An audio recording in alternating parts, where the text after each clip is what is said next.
We'll start off with raised garden bed 1. Got some Bok Choi, Rhubarb, and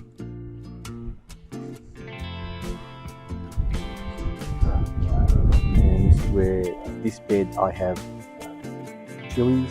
I cut them at the beginning of winter, prune them back, and as you can see there's quite a bit of growth coming back now, so hopefully they will all be happy, survive winter,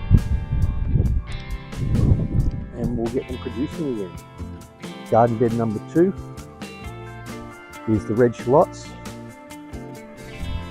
and they were planted 4th of the 6th for those in the US. The 4th of the 6th is the 4th day of June. I know over there it's the other way around. So in here, most of them have popped up. There's, if they're all up, it's about 28.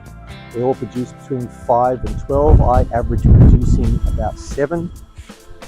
So that's going to get me a decent amount. And back here I've got my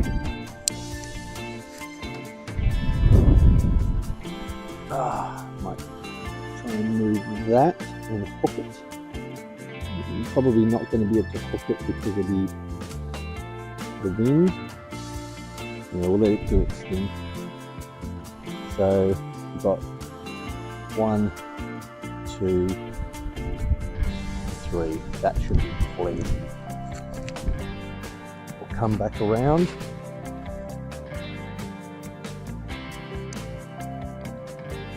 Garden bed number 3 is full of garlic. Looking pretty happy.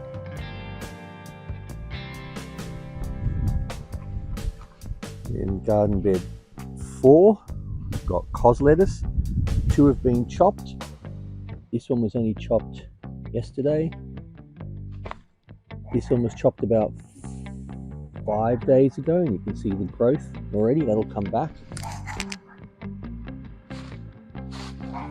More chili.